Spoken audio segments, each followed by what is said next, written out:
Stop fiddling with that wrapper because I hear it. Well, let me get it out of the wrapper first before you start recording.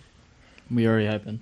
What the Did you record me fixing this? I did, but then I stopped that and restarted it. Okay. And you kept making Have noise. to restart it again because I'm gonna get a piece of this candy cane. I mean, I can just cut it. Well, Or yeah, use it as the intro.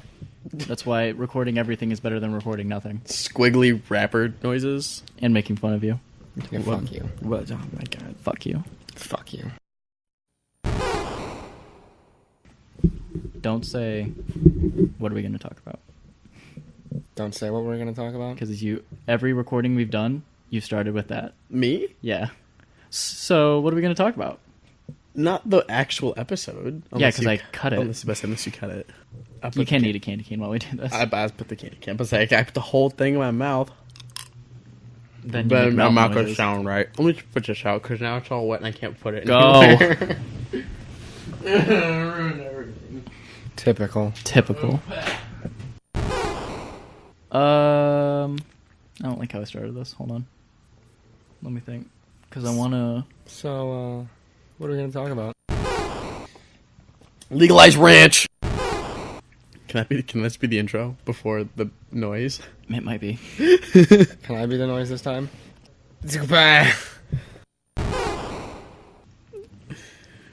Okay. So we released our first episode. Though we got the numbers we pretty much expected, which was low. But, I mean, we're not really doing this for numbers. A lot of it's, like, creative fulfillment. So that's fine. But I do want to follow up on a few things. Because, first of all, this will be episode 3 or 4, depending on how well I can get some recordings to flow for episode 3.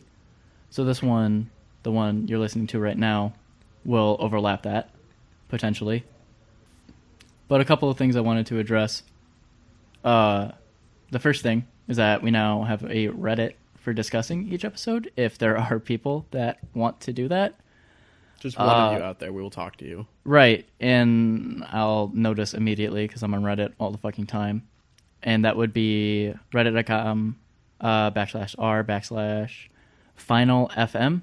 That will be posting the links to our YouTube videos, so you can also listen to Your Friends Podcast at YouTube. Oh, also, this is Your Friends Podcast, and I'm Alex Comp. I'm Justin Prodzik. And I'm Grant Davis. Awesome. That was perfect. Smooth.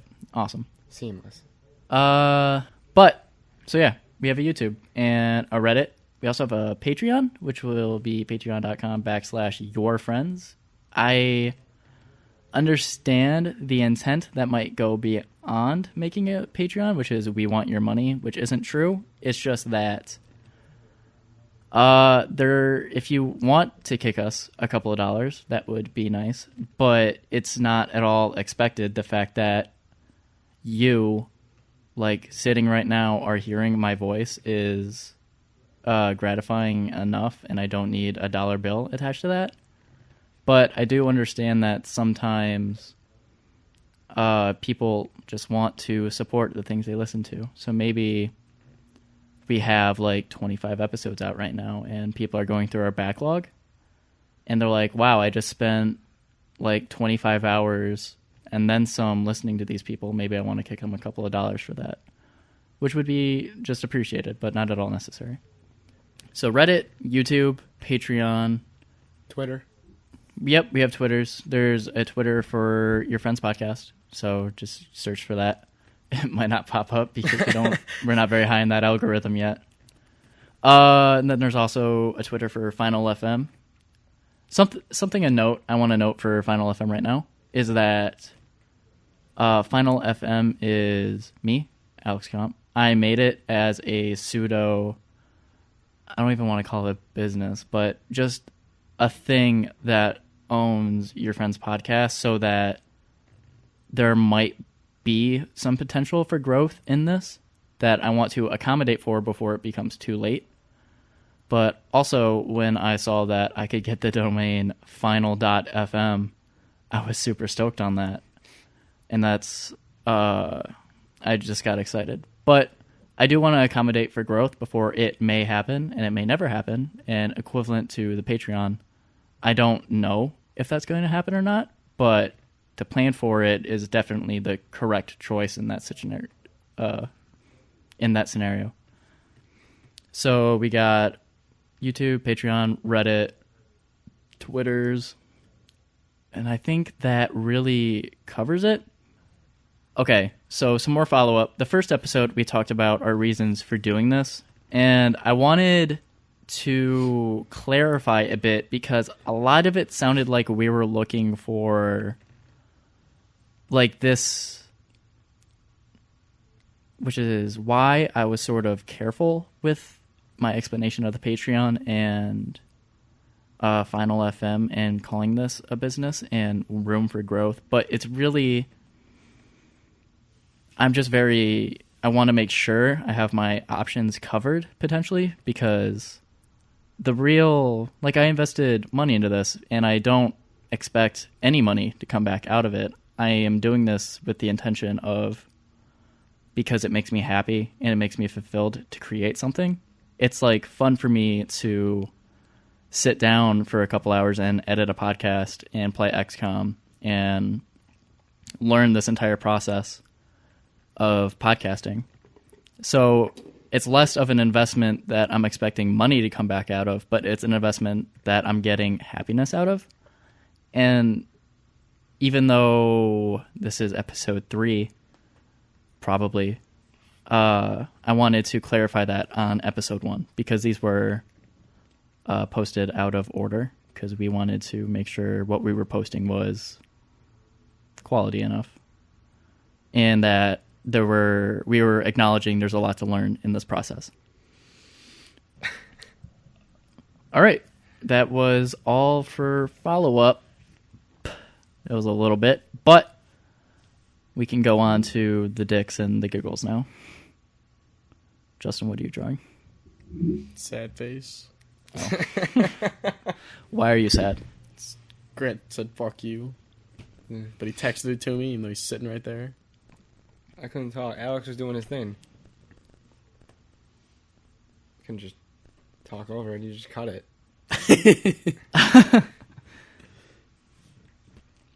So I kind of want to talk about another reason why I'm podcasting is with everything I consume. I touched on this in episode 1 a bit about how I want to participate in the areas that I also consume content-wise.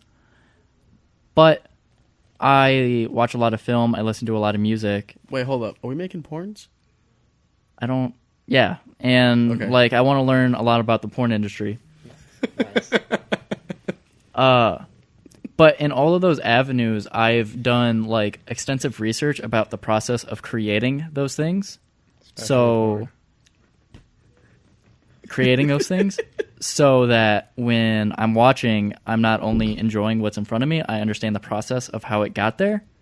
So like if I'm watching Casey Neistat's YouTube vlog that is canceled, I will understand what I'm seeing. So I'll know why he makes a cut. I'll know why the music starts when it does. I know the process of recording an entire day and condensing it and editing it.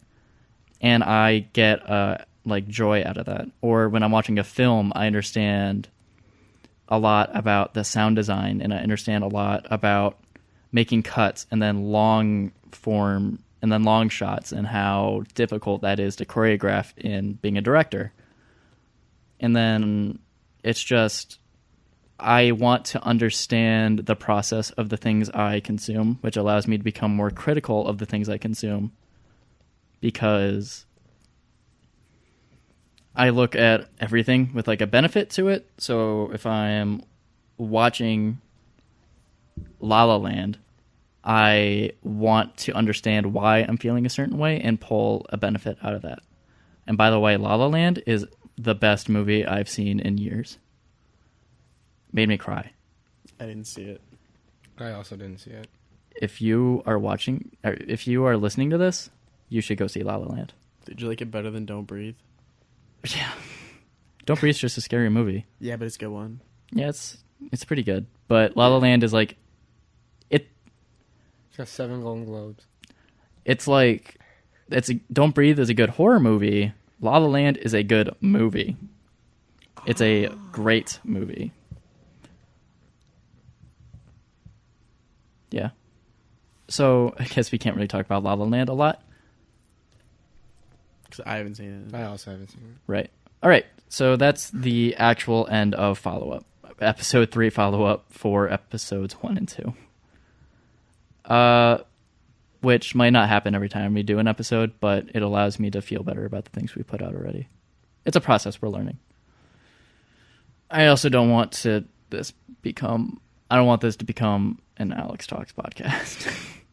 All right, time for dicks. Well, how did you guys feel about the episode? You both Just listened to kidding. it. Well, episode 2. Just kidding. Dicks already happened. So episode 1 is out right now. How do you two feel about it? Justin, I know you have some feelings about it. Yeah. I can't hear Grant when he lies down. Okay, Yeah. yeah. That's something. Grant was lying down on the couch, which is why his volume was so low. Yeah, I was just lying there. I was like, this is comfortable. I like this. And then we thought we could hear me. Turns out you can't. Not in a car, which is... Where most people will be listening to a podcast. Yeah, it's definitely a fair margin. Yeah. I had trouble listening in my car. And then also the post-intro sound effect was raised because to accommodate for Grant's quietness, I raised the gain of the entire file, which was the incorrect choice because it just made everything louder. So the highest peaks just went higher and it brought Grant up, but then it would be super quiet and then a super loud noise, and it was just a bad listening experience. But since then, I've learned how to accommodate for that if it were to occur again. But, I mean, the best fix is post. He's sitting up now. Now I gotta sit up and my Yeah, now lumbar Grant's got to hurts. sit up. I got spine issues. You don't. Not yet. I will. Remember that? Oh, no, never mind. You didn't go to my middle school. I was going to be like, remember that one kid that had scoliosis? Oh yeah, John Koshin. Oh, yeah. He went to our high school, too. Yeah, I Right. remember. This kid John had scoliosis, and one day during freshman lunch, I ran up behind him and double dive kicked his back. Wait, I was there for that. no. Yeah. I just ran up and jumped and double dive kicked him right in the back, and he just fell over. Oh, it was great. Did, like, anything happen? He Like- fell over and he goes, "Ow!" Yeah. And we laughed, and then we Yeah, and kept then- walking. Yeah. It was very insignificant, but he has scoliosis, and I double dive kicked him right in his scoliosis spine. John and I had Spanish together, and me and him would come up with things to call his scoliosis. I think he was trying to accommodate for terrible high school kids who are being mean to him all the time because of scoliosis. Well, it was all throughout middle school. He got it. Yeah, but it's just kids not understanding disabilities in a way. You're but different. Fuck you. You're different. Fuck you. But the thing we would call him was John Scoliosis. Yeah. That was the thing. A testament to terrible high school kids. But something that is like terrible high school kids is terrible dudes, which I brought up in episode 1. And that my girlfriend is constantly messaged by dudes all the time, which is true. I've actually... she gets, like, the kind of messages... Like, people draw her. And they're like, look at this thing I drew for you. And she's like, oh, haha, thank you so much. I appreciate it. And just being with her, I've observed this. And it reminds me of, like, celebrityism, but on a very low scale. Where we go places, and the joke is, oh, Amanda, who do you know here? Or who knows Amanda here? Like, just recently we went to that diner, Zach's, and I don't know, were you two there? No. Was it just... No, Justin, you were there. Was I? But it could have just been me and Amanda talking. Something else you're going to realize listening to this podcast is that Justin has a bad memory. Oh, it's awful. So we're going to talk about something and it'll be like, oh, Justin, remember blah? And he's going to be like, ugh. That's Yep. going to happen a few times. But, so we'll go places and I'll make the joke, who do you know here? And she'll be like, oh, haha, you're so funny. And then literally like a half hour later, it'll be like, from down the hall or at a different table or something. And it's like without fault, every single time we go out, this happens. And it's never been like the same person. And so I think it comes from her social presence on like Facebook and stuff. And she's sort of built a following there. So people draw her. That's happened a lot. That's something I had to get used to. Why don't people draw me? Because You're you're ugly. like not likable. Fuck. You're ugly inside and out. Damn. And so in that, not every message is like, oh, you like inspire me, you're so nice, and I wish we could be friends. A lot of it, like I brought up in episode 1, is show me your feet, show me your blank. I want to make crazy, I want to be a rabid dog to you. And she's like, wow, you're disgusting. But I actually have a message she was sent recently. I just got to pull it up here. And this is one of the more tame messages that she has showed me. I was asking for actually messages that she's been sent. And she was like, okay, yeah. And I was like, could you send me like this one, this one, this one? And she's like, no, those are gross. I don't want anyone to know that those are sent to me. But I do have a lower tier creepy dude message here. From Anonymous on Tumblr. You are the cutest face in the world, and I imagine your body naked every time I fap to you. Tame. I hope you don't mind. It's just you are pretty perfect in every way, and your body and adorable face make me want to come on them, even though it will probably never happen. Thanks for being you, heart emoji. Very tame. That is like the most tame one she sent me. The fuck? Yo, people are fucked up. Dudes are fucked up. Like, I would never send that to someone, though. You're not fucked up. What kind of... I've never met someone that would do that. You probably have. You probably have. Like 3 or 4 people. More than that. Like 3 or 4 people that you can't see daily. You probably Yeah, that could be it. Jesus. But yeah, my girlfriend has some sort of low-level celebrityism in the town we live, and that bleeds into social media, so she gets creepy messages. It's super fun to read, though. I imagine. That was pretty fun. Right. But that was something I had to get used to, was how frequent, not that dudes were messaging her, but like, I had to separate the appreciation she would give for someone drawing her from like the love she would give me. It's like she was giving them A high five. a high five, essentially, and like, thank you so much, I appreciate it. Small conversation, and like, that's it. A lot of it is just, I was like, you know what? People like are married to Chris Pratt, and Chris Pratt kisses the most beautiful women in the world, like Jennifer Lawrence in that one movie that came out recently. Passengers. That's it. And Chris Pratt's married with kids. And if like someone can have that emotional divide of my husband, Chris Pratt, is going on set to kiss Jennifer Lawrence, but at the end of the day, he comes home and I love him and he loves me. Chris Pratt's married to Anna Faris. That's amazing.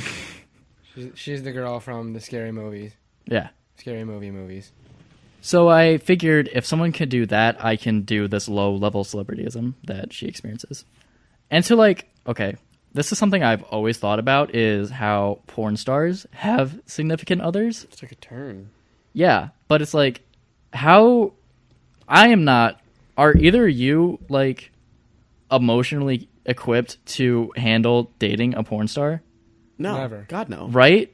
How can that exist? The porn stars most often date each other, I'm pretty sure. I watched there's a documentary on There's a Netflix documentary. that I I've watched that documentary. There was these two people that were like in a like adult film together, and then like they went on like a date at some point after being like fucking the shit out of each other on camera for like weeks.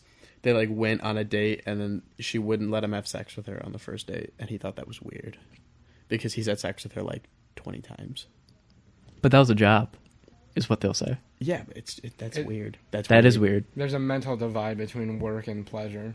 You've got to be able to compartmentalize so well to be a porn star. I think you have to be like, I don't think it's like a skill you can learn. I think you need to be like, Got to be born a little bit weird. right, be born in such a way that allows you to compartmentalize that sort of emotion. Well, there's people who are probably okay with having sex on camera, and then aren't okay with having sex on camera with people that they don't have any attachment to. And there's people that are okay with having sex with people that aren't attached to, but not doing it on camera. You gotta have both. You got to figure out where you are on the spectrum. You gotta be right in the middle. But in that documentary on Netflix, I think it's called like Pretty Girls Apply or something. Hot Girls Wanted. Hot Girls Wanted. That's about like amateur film stars, like how they recruit girls to be in like they put like an amateur category. If someone out there has, I don't even know, like this experience, because you never know who's listening, or like an idea or can articulate their position on this for like, yeah, I could date a porn star. I would like, or you have dated a porn star. That would be great. Good for you. Discuss it on Reddit, please. I'm very curious in hearing your position. Send us an email at yourfriendspodcast.fm@gmail.com. We have an email. Sick. Now I know where to send my dick pics. Yep. I hope you didn't just start. Who emails dick pics? What? Who emails a podcast? Who emails a dick pic? What makes it okay to email someone a dick pic? What makes it okay to, send a dick pic? first of all, Okay, but if you don't even have this person's phone number, like, what about what? Like, that'd be like if I sent a dick pic to my criminal justice professor. well, my girlfriend gets dick pics. Do you have them? No. Can I see them? No, but it's happened where it's happened. Situations occurred where we're sitting in my bedroom, and then like I'm playing XCOM or something, and she's like, "Ah!" And I'm like, "What?" And she's like, "Fucking dick pic." And I'm like, "What?" She's like, "God damn it!" Yo, come over here. Check out this cool picture I got on my phone. It's a penis. It's another cock. She's done that. She's been like, "Alex, come read this tweet," and then she'll like point the phone at me. It's like, I got a dick pic, and I'm like, "What the fuck?" Genius. But I'm saying those people exist. Yeah, so what's stopping them from emailing it?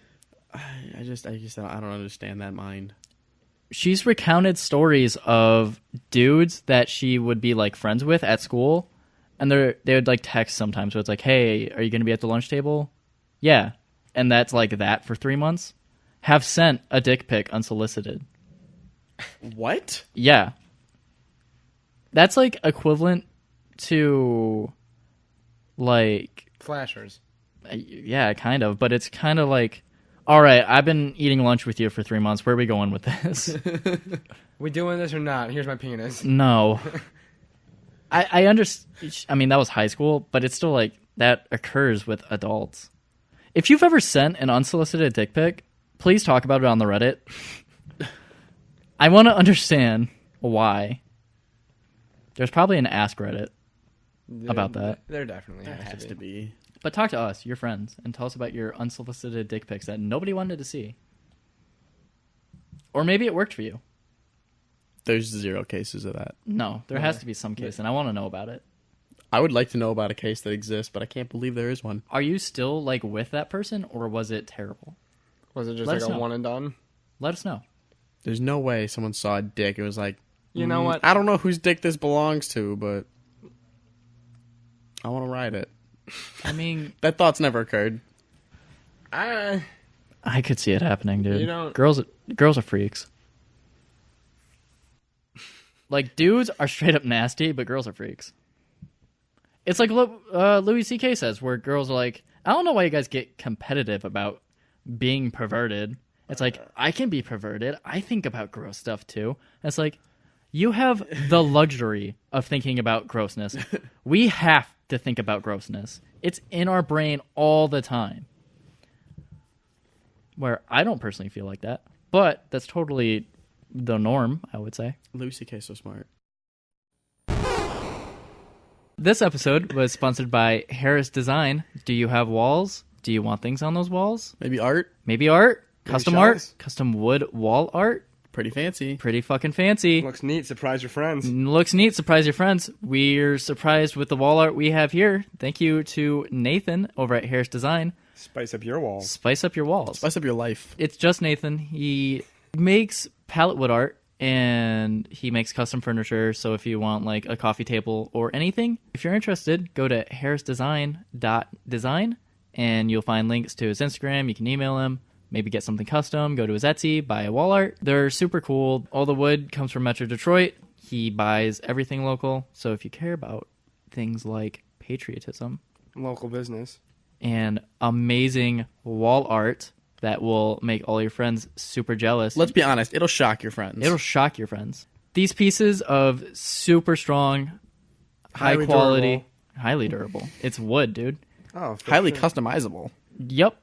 Send an email over to Nathan at harrisdesign.design@gmail.com. Get something super custom for your walls, coffee table, whatever. Use promo code FRIENDS at checkout on the Etsy site and get 10% off your first purchase. Maybe Ooh, something for your mom. maybe something for your mom, your Makes dad. great gifts. Oh my god. Gifts. Harris Design, created for individuals. Was that real? Was any of that real? I'm in a lot of pain. So that was real. You ever like hold a lot of liquid in your throat, No.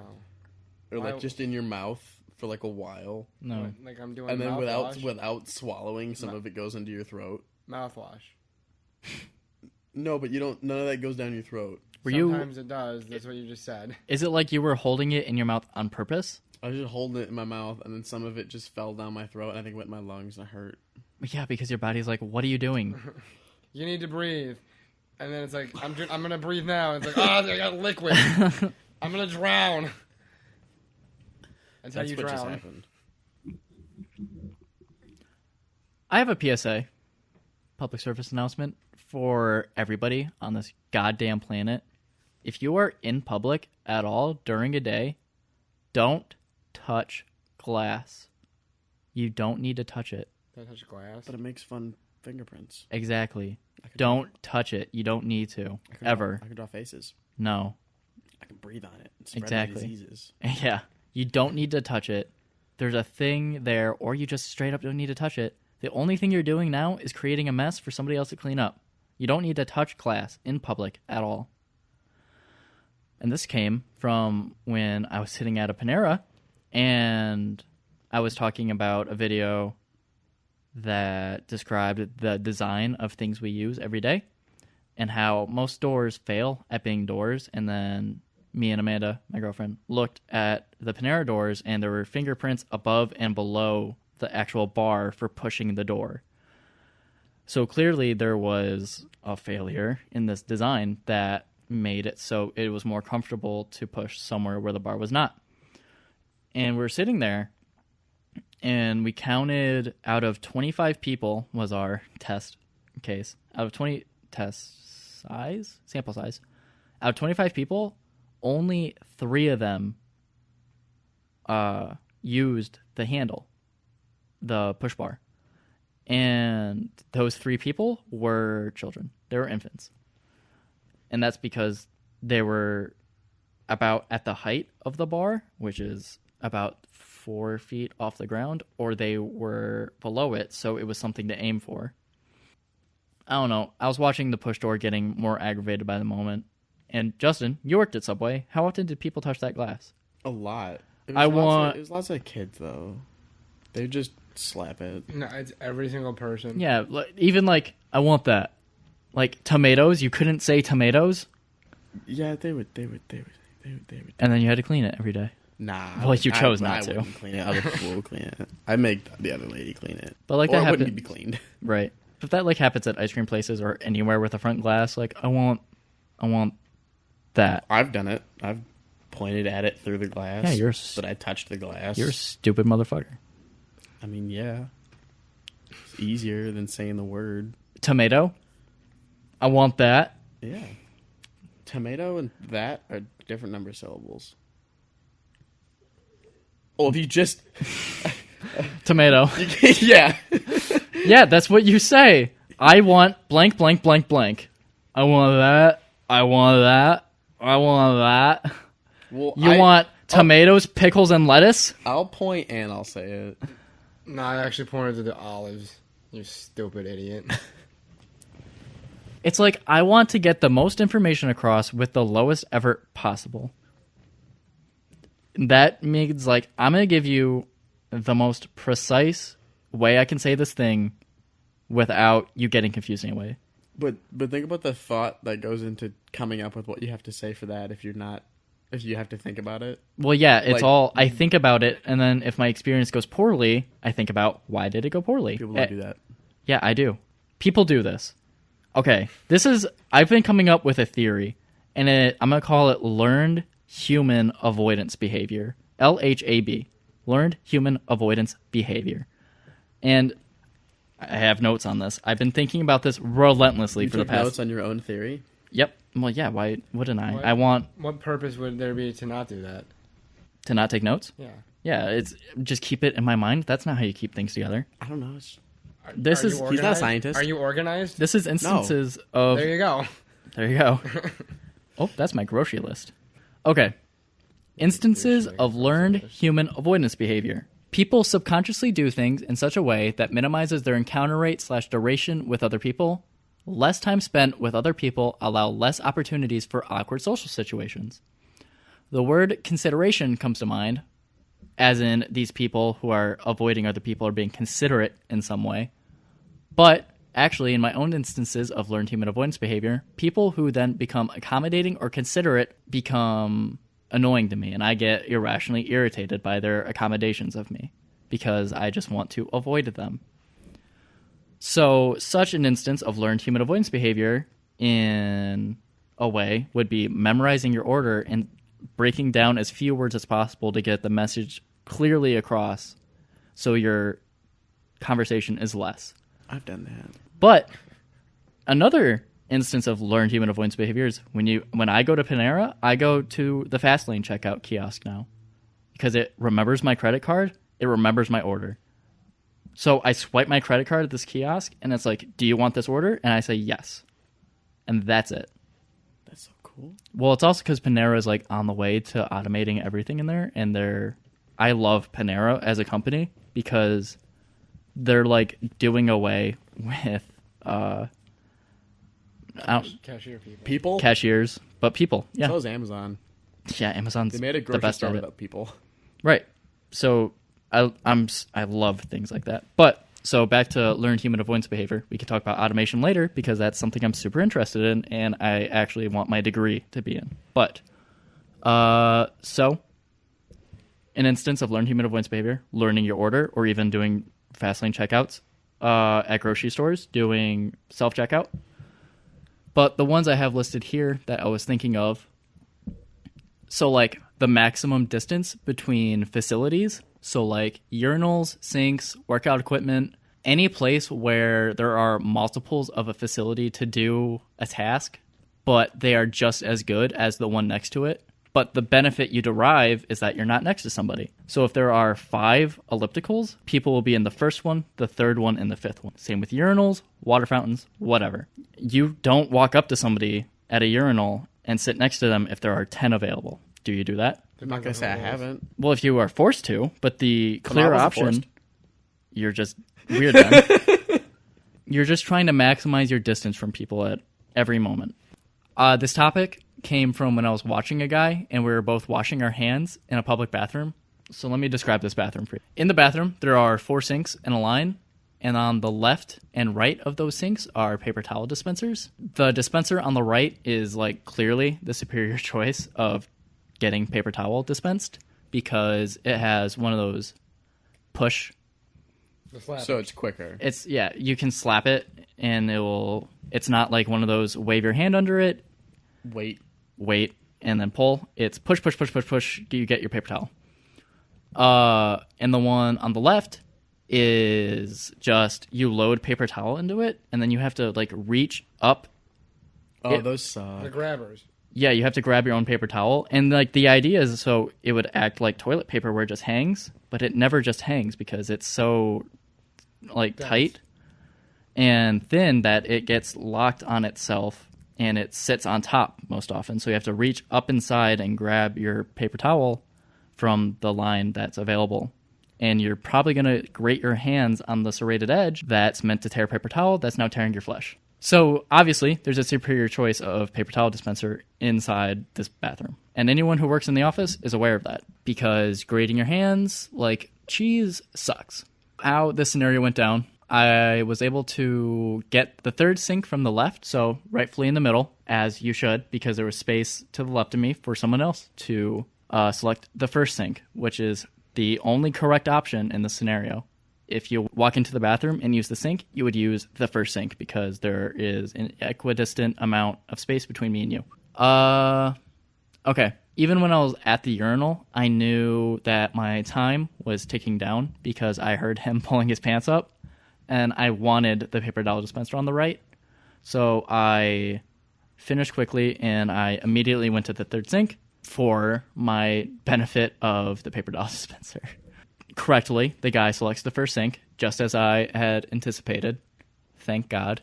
So I figured he was a bit older, so he had probably spent his life with human avoidance behaviors, and he selected the first sink. I had figured he wouldn't be weird and finish washing his hands and go behind me and reach over me to use the correct dispenser. So he cut his losses and then his hands while trying to get the paper towel and clawing at it like a fucking cat playing with a toy, trying to get the paper towel out of his manual dispenser. Cut his hand like a cheese grater to pull his own paper towel like a caveman, is how I had it listed in my notes. I think the main purpose of learned human avoidance behavior seems to be for those who appreciate their own space and then will suffer the inconvenience themselves to give the same accommodation to another. If the idea of saying thank you to someone after they open a door to you is like irksome or troublesome to you, you probably are very deep in human avoidance behaviors. Like, I hate when someone opens a door for me. And because then you're required to say thank you. I'm required to say thank you. I don't mean it because it's equivalent to saying bless you, where it's just like we learned to say this thing, so it lost all value of anything. But the person will feel good inside because they did something. We actually talked about this exact thing in my criminal justice class like 4 days ago. The bless you and thank you thing. It's just because you don't want to be. It's what everyone does, so you just do it so people don't like. Well, I don't do it anymore. Oh, well then you'd be like in a classroom full of people, if someone sneezed and like say everyone said bless you but you'd be an outcast. Yeah, I'm aware. I went through high school. Yeah, I'm just saying like that's why we do it. That's yeah. what we discussed. Well, yeah, it's obviously comes from an evolutionary standpoint where being part of the group is better than not being part of a group. Yeah, we talked about how people were exiled. Yeah, like that totally makes sense. The ultimate punishment. But I don't care. I've selected the people in my life because I enjoy them to the pinnacle that I can't enjoy other people. So when I hang out with other people and they annoy me, it's that I don't want to give them thought. And you do it too. Don't judge me. I'm just being honest about it. Speaking of doors, I'm in the IT department at Ford. So I'm specifically working with printers every day.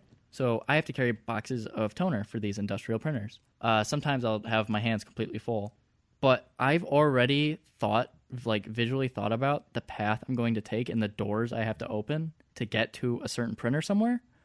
So the fact that somebody starts holding doors for me is like, I would rather just do what I'd already thought I would have to do, which is set these down next to the door, open the door, and then go on my way, rather than now have this obligation of thanking you. That easier though? It's not easier. That means like I have to become in the moment, where I'm already thinking like 12 steps ahead when I'm just setting the things down and opening it. I'm not making the choice to open the door when I open the door and set my things down. I have to make a choice when I say thank you to someone. And because I'm aware of this, I get annoyed by it now. What choice do you make when you say thank you? What choice is that? I made the choice to say thank you. Yeah, but what? Whereas if I wouldn't have to think at all if I had just gone through the door. I don't even view it as setting my things down and then opening the door and then going through the door. I just view it as going through the door. It's the same way where you probably don't realize your commute anymore. No, I do. You realize your commute every time you take it? Yeah, I thought about that because we were talking about it in my psych class. Yep. We were talking about how you just mundanely drive through, and I was like, no, I don't. Because I think about it every single time I think about the same location I see. I was like, I see this a lot, and I was like, I wonder if the signs changed. Never changed. Because no one goes in that building anymore. It's the old schoolhouse on Oh, yeah. whatever the fuck road it is. I don't know what it is. But, like, the Jarvis Stone School. Right by the horse track. Right by that giant fucking house. Yeah. I actually had the same moment in my psych class back in high school where I was like, no, I don't. Like, they're like, you probably just get in your car and then you're at school. And it's like, I don't think I ever had that moment. No, never. Well, the same way that I'm talking about the various options of opening a door and how much I think about that, there's no way I just let myself ghost in the commute. The final thing I have listed under learned human avoidance behaviors, people recognizing me at food/drink places. It's unbearable. I hate it. I will stop going somewhere if someone recognizes me or my order. And it sucks because for some reason I think I'm prone to being recognized. But you like don't when a like machine that? does it. Yeah, a machine doesn't recognize me Why don't you like Recognizes your order. because there's no relationship between me and a machine. I'm confused. Suddenly there's this air of, oh, hey, man, what's up? You want this blank? And it's like, fuck. Yes. But now I'm never coming back. But why? But doesn't that make it easier? Yeah. A machine makes it easier, but now there's this obligation and this relationship in my head that I'm always thinking about. Like, if I want to get a sandwich, I have to see the guy who knows me. What if he's What's not working wrong that with day? What? What's wrong with that? What if he's not working that day? I don't like it. I don't want this relation. I don't want to give him my energy. I don't want that relationship to exist. I didn't create that relationship. He did. Yeah, but you still have to give him your energy if you order anything from him. That's the energy of ordering. Yeah, but he remembers me. That's his. I don't want the relationship. He's It's not the gonna same. like ask for your phone number You- or like ask if you want a date. well, like maybe if he did, I'd be okay with it. One time, all right. So what's like your worst case scenario for like that happening? Like someone recognizes you, like in that relationship that you don't want like build. What would be your worst case scenario? So, how's your day going, man? That's your worst case scenario. Yup. Okay. Well, one time I went to a Subway, the one that was right by our high school. Yeah. Yeah, and there was a dude that worked there, and I'd never seen him, and he'd never seen me, and he felt obligated to, after I had already paid for my sandwich, to come out from behind the counter, take off his uniform, and show me a video of some safety cleaning up a wide receiver on a play that had happened that Monday. That's my worst nightmare. You didn't know him and he didn't know you? I didn't know him, he didn't know me, and he's like, and I think he said one thing about the play, and I was like, oh yeah, I heard about that, I heard it was sweet, and then he got really excited, and he came out and showed me the video. That's just a weird dude. That's not any guy trying to do anything. That's just a weird guy. But I'm just saying, like, That happens though. Yeah. Yeah, it's equivalent to exactly what happened to Justin, which is to the extreme. But when someone like, it's a benefit of being a guy is that girls don't often just come talk to you. But especially not me. right, but for a girl, someone could enter your life at any moment on their own accord. Like, hey, what's going on? How are you doing? And it's like, fuck, I don't want to talk to you. It's like Louis C.K. in elevators. Yes, it is. You wish you could secrete cum. Okay, not as that a, part. As a defense. Well, this isn't happening to me. I'm just saying, if I were a girl, it would be worse because more random people would talk to me. Not sexually, aggressively. Right. So I guess it is different. It's like a defense mechanism. But yeah, exactly like that. I don't want this. I don't want to be a person with another person. I think I'm the opposite about that with restaurants. I like it if they know it, because then I don't have to spend time ordering. It's just like no significance conversation I'm having. It doesn't become I order this and just do that. It's just I stand here, spout shit at you. The goal of any time I'm anywhere is to do the thing and then leave. It's like when you go like visit someone at work. Like say they work at like a restaurant and they're your server. You just have a conversation, but they know what you want because you go there often because they work there. Because they work there. Yeah. Are they your friend before they work there? What you just said is that you go to visit someone. Yeah, you go to visit them. You've come there often before. They already know what you're going to get, and you're going there to visit them. They see you. They come take your order, but they already know you're going to get this, that, and this. And you're just having a conversation. They leave, put your order in. and then as they come back to give you your order, you just have another conversation. Why am I going to visit a stranger? No, it's someone you know. That's different. The relationship exists. I had already created that relationship. What about that waitress at Zach's? See, the thing is that I'm talking of instances when I'm alone. Learned human avoidance behaviors. But when I'm already with people I know, I can't control the scenario as much. I'm divvying up the power of responsibility among more people. And being inclusive to their thoughts and wishes. You lost me. Why would I... I'm there with you guys. I can't just be a dick about it. I have to be in that scenario. I have to fulfill an ego. A different ego. You're different with yourself than when you're with others. Because you're relaying an ego. So the same thing occurs when I can be more charismatic if I am already with people I like and then talk to waitresses.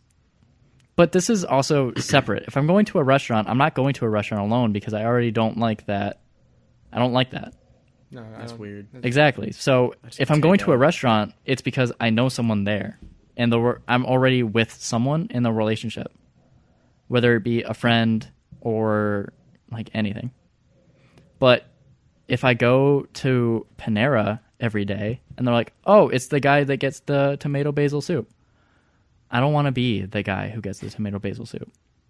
The relationship isn't something I created. They did. I just want food. My goal was food, not people.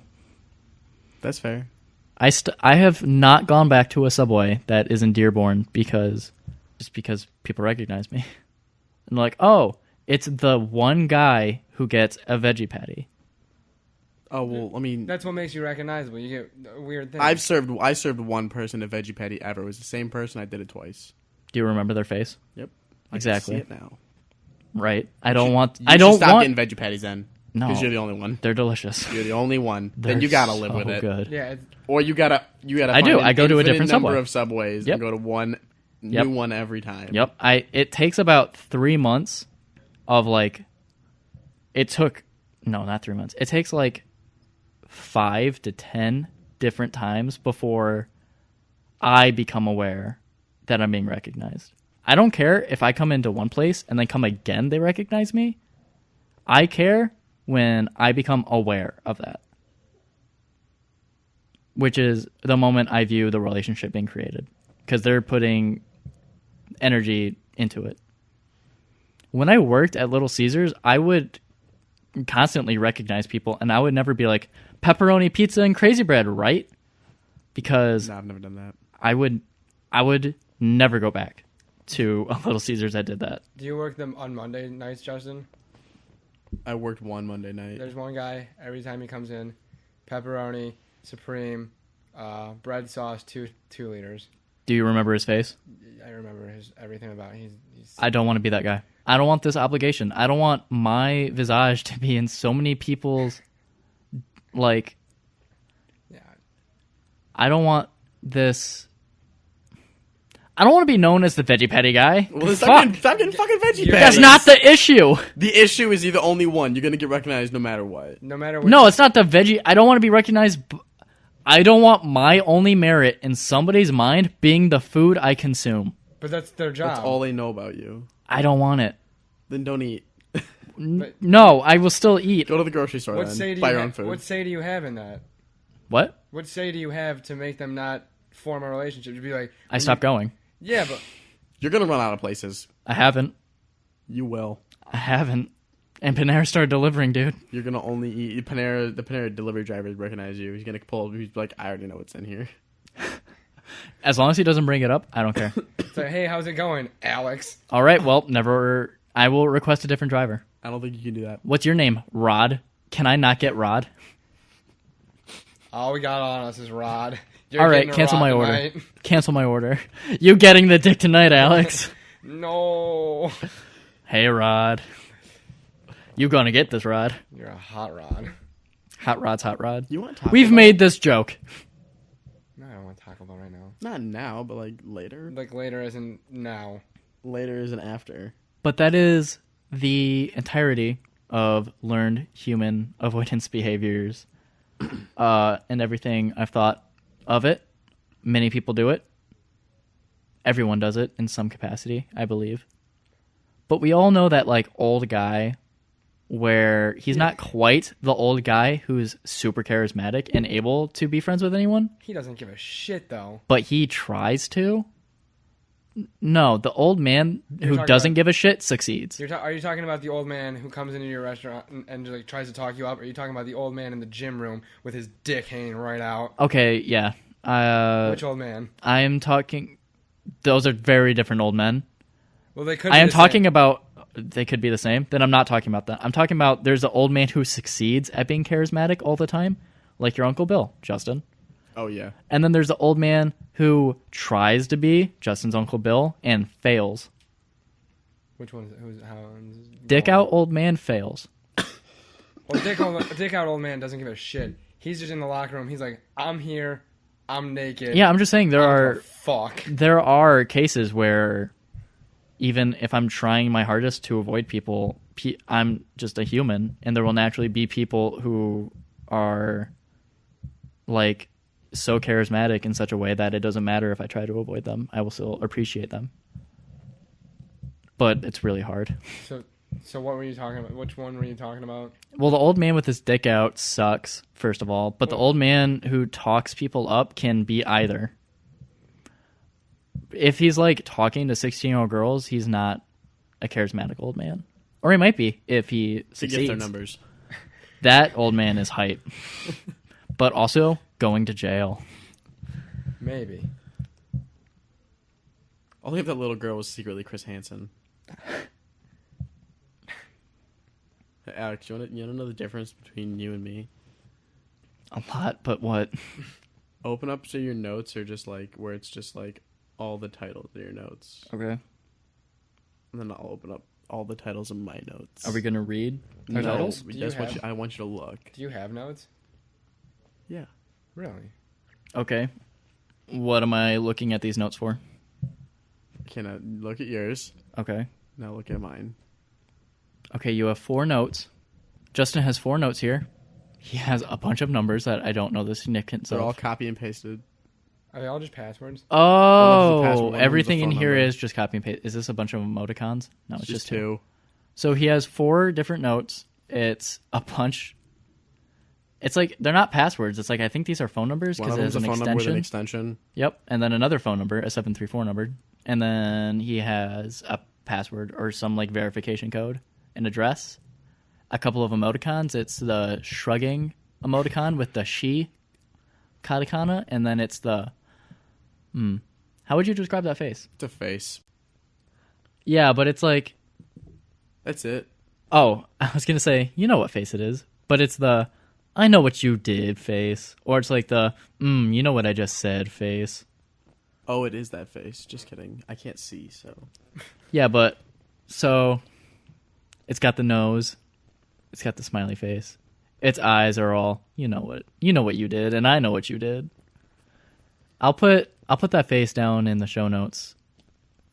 I'm sure I just put the correct emoticon into your heads. But anyways, that's one note, and then Justin's final note is a bunch of numbers again. Those are all the notes on my phone. All copy and pasted stuff. Nothing original. God, you're such a poser. That's me. My notes used to be who owed me money.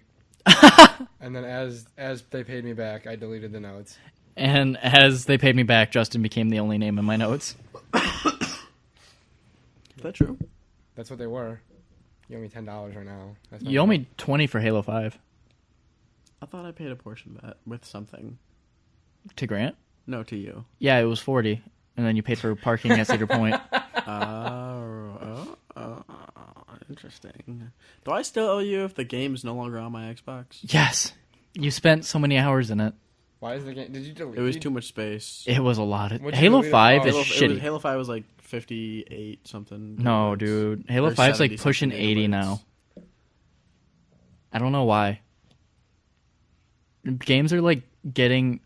The Witcher on my computer is only Exponentially larger. 35. It's ridiculous. I don't know. That doesn't make sense. And Halo 5 is pushing 80. Well, it's because I think when you're pushing a game like Witcher out to create this like immense or to create this immense world that's super immersive. Immensive. That should be that word for that should be a buzzword for video game companies at like E3. Immensive. It's immense and it's immersive. So it's like quality. Anyways, when you're creating a game like Witcher, you have to be aware of the file size you're going to be pushing when it's due. You have to compress your files. You have to recycle assets. You have to make sure that you're not destroying a hard drive or a processor when you're creating The Witcher. But when you're creating Halo 5, you're just like, yeah, we just got to create this map. Yeah, we just got to do this gun. We got to make the campaign. Oh, shit. With Halo 5 specifically, we don't have a whole lot of stuff, but people are expecting a game. Push it. Whereas from the start, when you're creating like a Skyrim or Witcher, you're probably very aware of file sizes. I'm just guessing. If you know the answer, you should tell me. But I'm assuming that just due to the nature of the games, you're more aware. Because with Titanfall, the original Titanfall, it was also like 60 gigabytes. And 35 of it were uncompressed audio files. What? Yeah, just audio. I think the original Legend of Zelda was like 100 or less than 100 kilobytes. Yeah, the original like NES games were really, really small. Super small. Because they had to be very focused on how much storage they're using. Where like I think it's the same thing with The Witcher, just to a much lesser extent. Where you could quickly rack up gigabytes of data just with HD textures. Because like a 4K image, because like a 4K image is, I don't even know, it's like megabytes. Maybe like seconds of a 4K video. 4K video. Yeah, 4K video at like, I don't know, 30 frames a second is ridiculous amounts of data. And now you're pushing games to work on 4K monitors. Remember that 4K picture of this steak? No, that was a 5K picture of a steak. Oh, it's like better than real life. Yeah, because you could look closer than real life. You could look and it'd be clearer. It was crazy. It had better resolution than our eyes perceive. That's great. How did I perceive the image? Well, you couldn't create the image you couldn't see the image without the image. You couldn't see the steak in that way without the image. Just like you can't see atoms, but you can see them through a microscope. But if I can't perceive that kind of definition, how did I perceive that kind of definition? It was like putting glasses on. It just enhanced it. Taking the picture just enhanced it. Which is equivalent to a microscope that lets you see the atoms of a molecule. Okay. You can't see molecules. But if there's a picture of a molecule, how did you see the molecule? I saw the picture. Yeah. Gotcha. I made that up on the spot, but that's a pretty good answer. I mean, yeah. Grant, Nintendo Switch. Are you going to buy it? If it's not sold out still, yeah. Is it sold out? It's already sold out. The pre-orders are sold out. Sold out 3 days after it came out. Pre-orders are sold out? It was the announcement thing was on Thursday. It was sold. Pre-orders were sold out Sunday. That's fantastic. I'm so happy. It was very small. They undersaturated the market. God fucking. It's the Wii again. They just can't get it right. No. So the Wii U, they overproduced. Yeah. And they. Wow. So I think it was like, I don't remember what number it was, but I know it's an undersaturation because there's none available anywhere at the time. But that also means that they have to be happy with their numbers. Because the entire time making the Nintendo Switch and developing this console, they were aware of how many consoles they were going to produce for the initial batch. I mean, wait. When is it being released? Next month? March 3rd. Didn't video game console announcements used to be like way longer? I feel like 3 months ago is when they announced the Switch. They announced the Switch 2 weeks ago. Well, no, we saw a video of it. Oh no, that was just a preview. They did an preview. They did an announcement 2 weeks ago, and this is when it comes out. This is when everything happens. Has Nintendo always done that? I don't know. Because with like an Xbox, the next console, first of all, hasn't been announced yet for Sony or Microsoft. They usually do theirs at like E3. Yeah, Or and have it a usually takes a while for that console to hit the market, right? Yeah, this one was like bam, bam.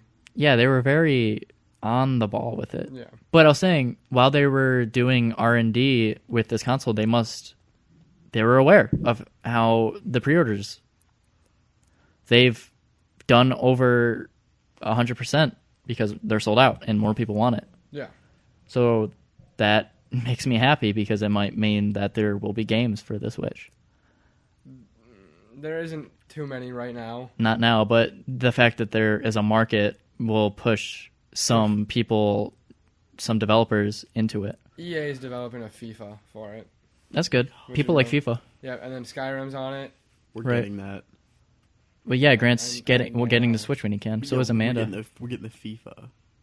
Oh, okay. Okay. No word on a Smash at all. No. They No. should do They've like a done one port per of console, Melee. right? No, they haven't.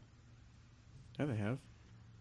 What'd you say? Melee for the GameCube, Brawl for the Wii U for the Wii U, Yeah, they didn't. They did N64, but they didn't do. and 64. Yeah, there's no other console that hasn't had a Smash attached to NES or it. Super I'm like, Nintendo. why Well, do that I was before have Smash was a memories? thing. Yeah. Why do I have memories of I have like the idea in my head that they said they aren't going to make another Smash. He said that since Melee. Oh, so fuck Sakurai. Yeah, he said that every single. He's like, "I'm done. This is too much." And then it's like he makes another one. Yeah, it's so And much then he's money. Like, he's like, Because "She's it's the best. It's Gotta what be the kept- best-selling game that for any of the consoles. People would buy the Wii U to play Smash. yeah." That's what people bought it for. When it came out, they're like, "There's gonna be a Smash for this because it's been years." Right. But this one, it's like it's been so close, they're not sure where it's going. Because what the rumor is, there's rumors that they were gonna make an HD Melee, or they're just gonna port Smash 4 over to the Switch and just have like the deluxe Smash 4 like they're doing with Mario Kart. I want HD Melee. Yeah, I was about to say that too. Make it better though. Like fix it. No, don't No, fix it. you gotta I just do- want HD. What? No, fix it. They can't. Why would you make want it make it again, but make it better. No, they can't. Why? They would just have to make it HD. The way it's broken is what the game is. Yep. Make a different game then. That's what Smash That's 4 is. that would yeah. Oh, I want HD Melee exactly as it is. why? So I can learn it. Cuz I don't want to play on a CRT TV. It's broken. Yeah, that's what people like it with. What? Why? Justin, it's selling out stadiums for esports events. Melee? If you change it, yeah, Melee. If you change it, you will lose the fan base. Which is something Nintendo could totally do because no one plays Brawl.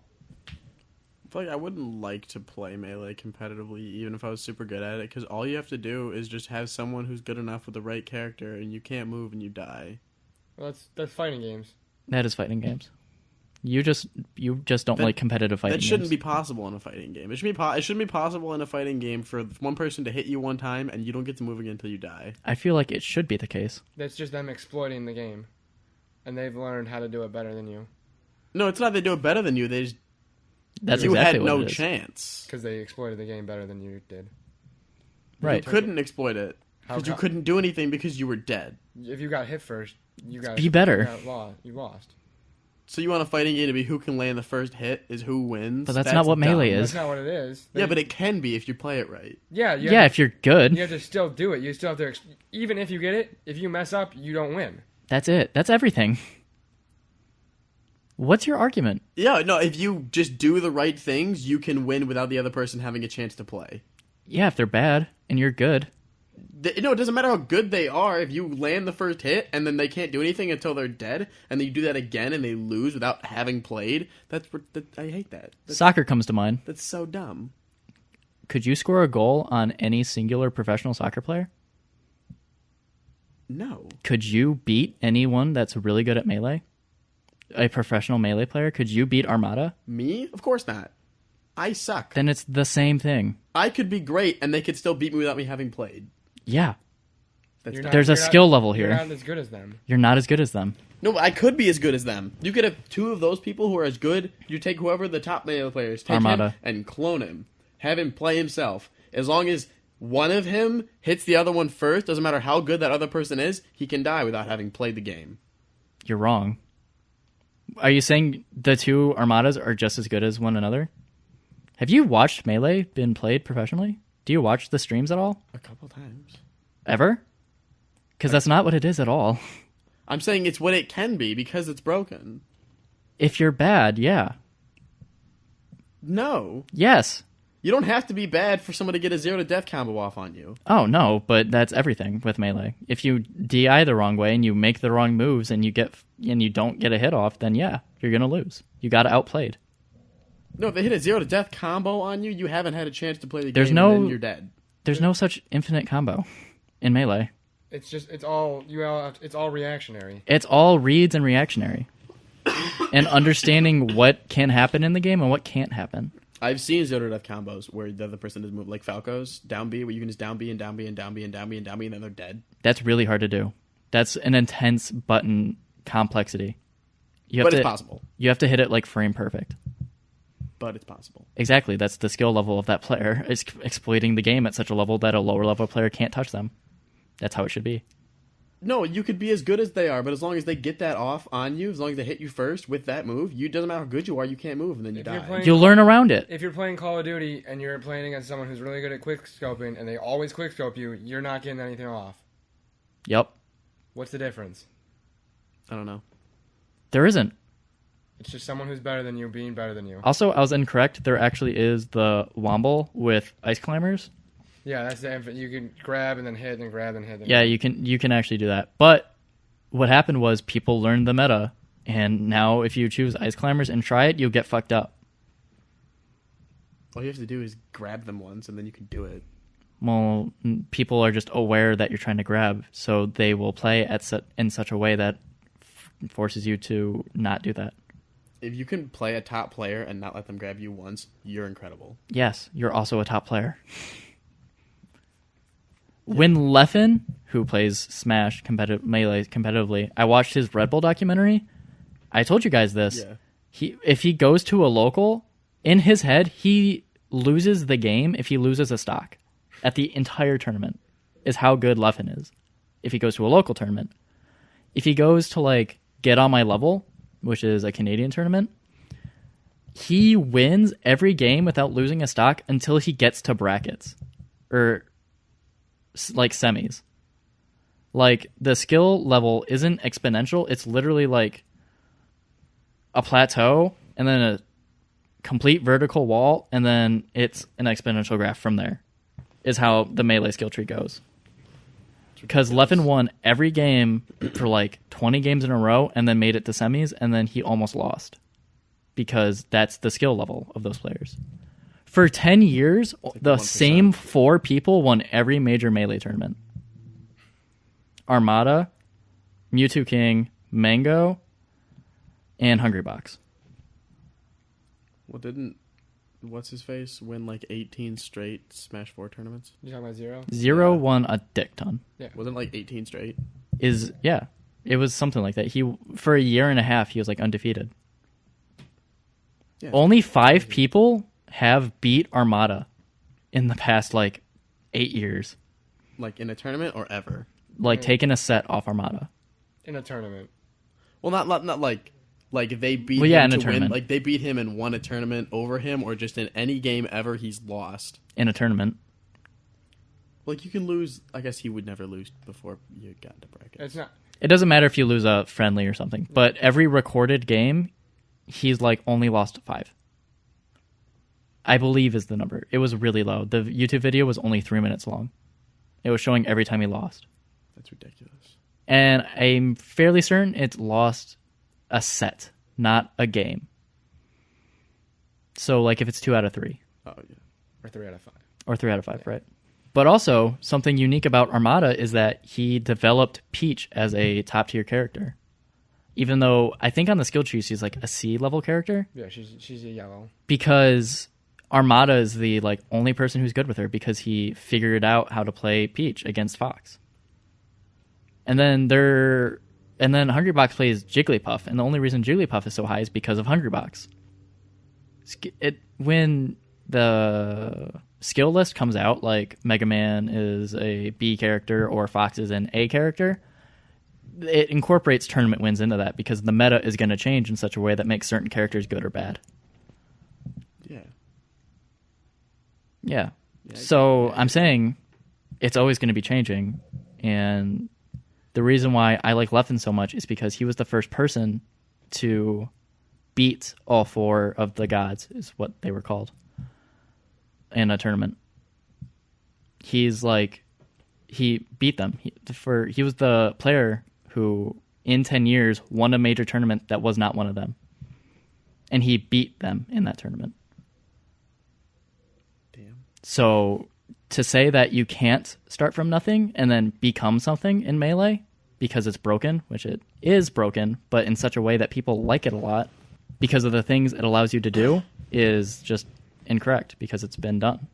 By one person. Ever. Multiple people. You just said there's been one person that's done that in 10 years. He was the first person. In 10 years. Yeah, because Melee is really popular now. It's selling stadiums out.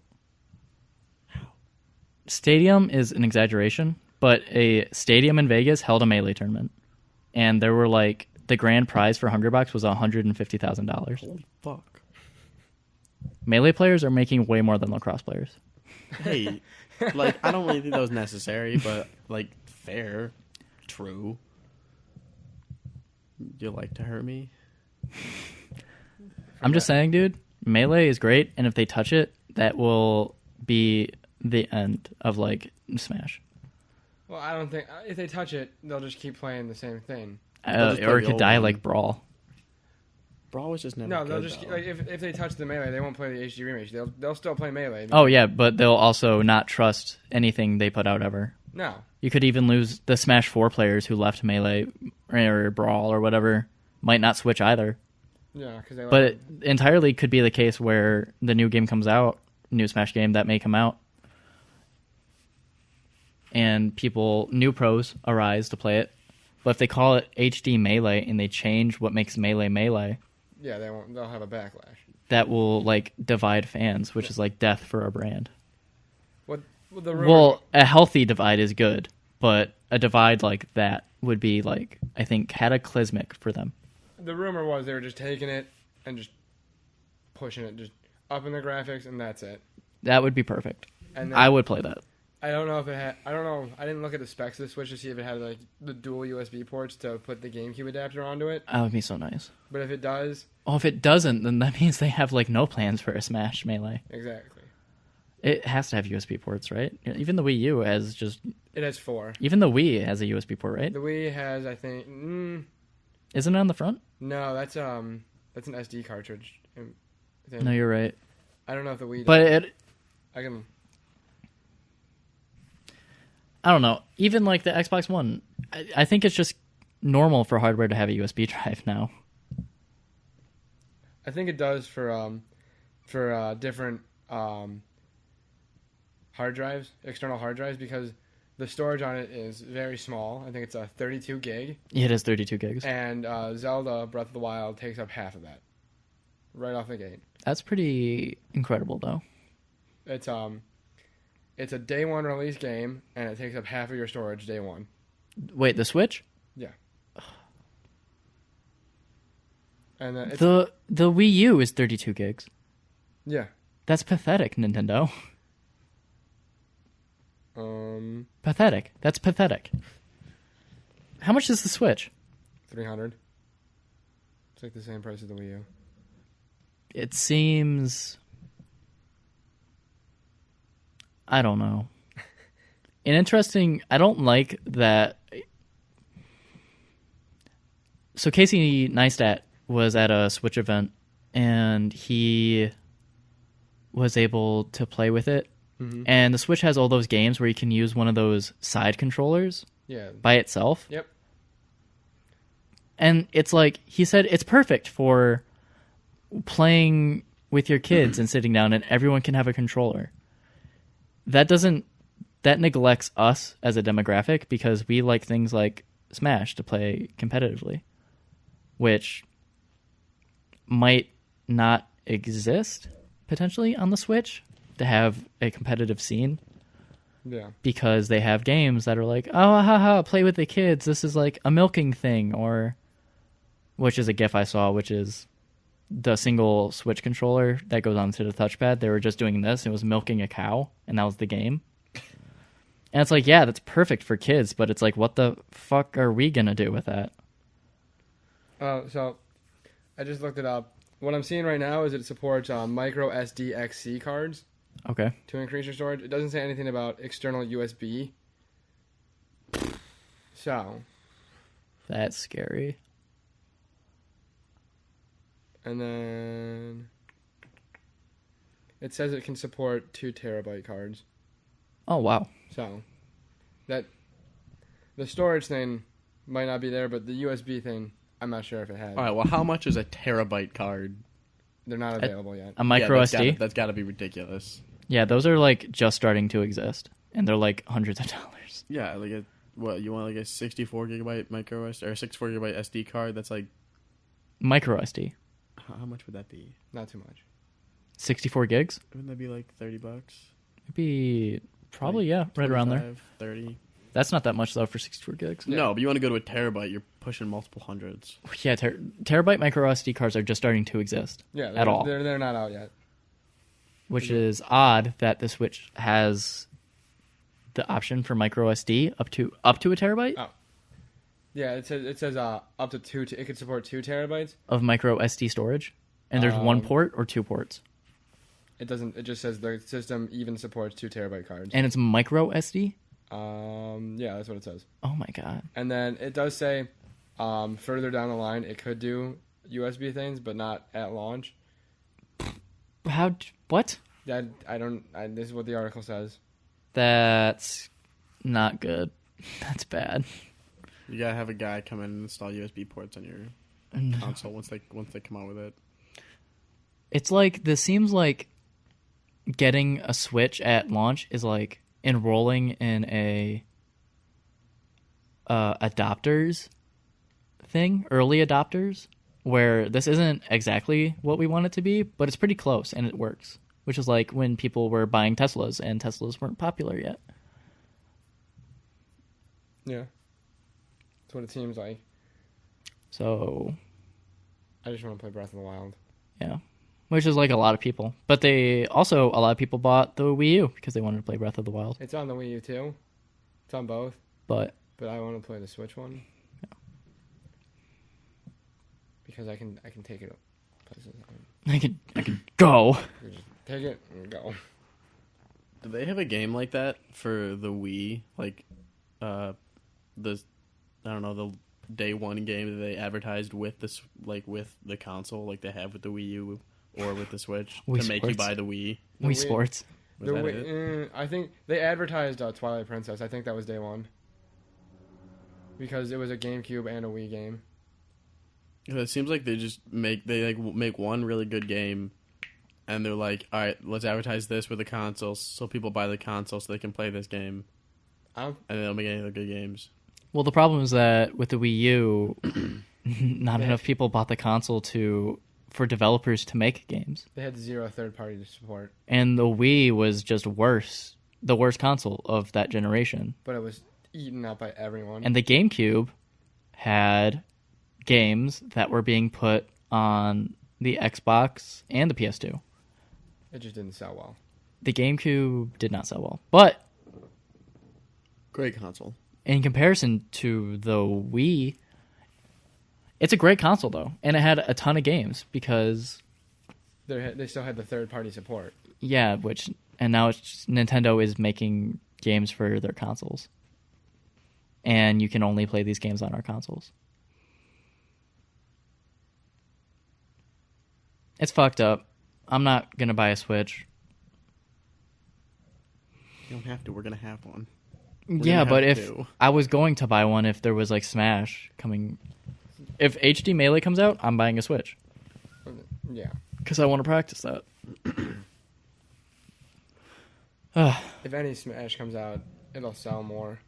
Oh, for sure. It's like but they would need Sakurai on it. Yeah. And then He's a little bitch. I know. What I feel is gonna happen is the sale. They sold out a pre-release already. Sales aren't gonna go too high until holiday, and then I think they're gonna have another spike because the Mario is gonna be released, and then other games that they haven't announced yet are gonna be released. Like they at the thing they showed a trailer for a Fire Emblem game, Right. but that's just Fire Emblem Warriors. Oh. I think what, like, I was talking about that one game where it's milking a cow. They might try to entice app developers, like iOS app developers, to come program for the Wii U or the Switch, because it's a platform that survives on the same demographic of kids buying stupid fucking games that will entertain them forever. It's like the same complexity as a phone app where it just makes gun sounds. Or like the phone app that I'm pretty sure cost $1, where it would just be, it was like the very first iPhone or like iPod, whatever, had the gyroscope technology in it, and you would tip it, and it would be you drinking a beer. Yep. Yeah. And then for more money, you can change the liquid that is in the thing. I remember seeing an article that said the Switch wasn't competing with Microsoft or Sony, but it was competing with Apple. That's But- interesting. But I don't know. I didn't read the article. I just saw it and I was like, That's an article. I'm not interested in that. I want to buy one of these. I don't want to not buy one. And it's like, oh, they're all sold out. Damn. And I mean, you were planning on saving for like a couple of dollars off a paycheck for a while, yeah, right? but I mean, they'll probably make more by then. yeah, that's what I was thinking. I'm signed up for Amazon's notification, and once Amazon notifies me, I figure GameStop will be behind Amazon. Right. And then- Amazon has more money. Yep. So I was gonna go into GameStop and be like, just give me one. Please. Let me pre-order one. And if Please. they say it's not here, I'll be like, okay. Then let me go on your email list. Going to your competitor. Everyone competes with Amazon. I was gonna say that. I don't know. I hope the best for the Switch because I do want more Smash games because it's like one of my favorite things. It's the only fighting game I really enjoy. So I also want Nintendo to succeed because they make dope shit. But I think they fell behind for the Wii U just due to the nature of 12-year-old kids. The cool thing to own in the 80s was a Super Nintendo. The cool thing to own in the 90s started to switch over to like PS2, and it was cool to own a PlayStation. It was cool to own the Xbox when it came out. Just what was cool changed, and with a demographic of children to young teenagers, they're only going to buy the thing that they think is cool. I thought the Xbox 360 was the coolest thing when I started playing it. And that's why I wanted the Xbox 360. I liked it because my friends had it, and then I had that online capability that, like, the PS3 had it, but no one else I knew had it, so I couldn't do anything with them. Cheaper console, too. Microsoft nailed that. Yeah, it was a cheaper console that parents were going to buy, and because parents were buying it and kids wanted it, that promoted the online community, although it would be young, to, like, all my friends have an Xbox. Why would I get a more expensive PS3? Mm-hmm. Downfall. PS3 had an HDMI cable at launch and a Blu-ray player. That's why it was so expensive, though. And it was free online. It wasn't more expensive. The system. Yeah, but I would count the Xbox 360 as much more. You got the $60 a year for your membership.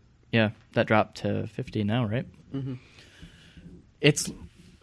And now, oh shit! With the Switch, you have to pay to go online. Yeah. What? It's not. I think it's. I don't think it's. You can still play online without paid. I think I looked it up. I'm not too sure about that one, but I know if you pay, you get voice chat, and then like a few other. You get. I can talk shit to kids while I'm kicking them in Smash. Have you ever played online Smash? Awful. Yeah. So It's so laggy. Why can't they fix it? I think that's just us because I watch videos online and it seems like they're playing without lag. yeah, there's no lag when I see the videos online. They do like everyone's doing like For Glory shit. There's no lag. I think maybe it's because of the Ethernet cable. I don't know. Have we but, ever like, tried that? No, we haven't tried it. But every time we play it, it's unplayable. It's unplayable. I don't know. I can play I've played Mortal Kombat online with virtually no lag. like a little bit, but not enough where it affects your gameplay. Smash is impossible to play. Just as the Wii U is underpowered graphically, it's also underpowered with like the network card inside it. Everything about it. Stupid Nintendo making stupid stuff, but I still buy it. Why is this so fun? I don't know. I love it. It's fun. I know. Smash is so fun. You want to play it after this? Uh, Oh, you're right. Yeah, I'm hungry. right. And then we gotta do our Spanish. Fuck. Well, that wraps up this episode of Your Friends Podcast. Okay, so there's a lot of things I have to list off now. If you want to follow me on Twitter or Instagram, it's at AlexComp, no spaces, and comp is KAUMP. You can also go to our YouTube at Your Friends Podcast. We're also on Reddit. You can discuss this episode and all the other episodes. You can catch up on those at /r/FinalFM. You can support us on Patreon. Kick us a couple dollars over there if you like the words we're saying or we made you laugh or whatever. Again, totally not necessary. We would all really appreciate it if you share us with your friends, though. But ultimately, listening, the fact that you're hearing this at all is the best support you could give. You can follow our accounts on Twitter to never miss, like the Your Friends Podcast on Twitter at _yourfriends to make sure you never miss an episode. Subscribe to the subreddit. We also have our own subreddit, Your Friends Podcast subreddit, /r/Your Friends Podcast. You can post there whatever you want, do more than discuss.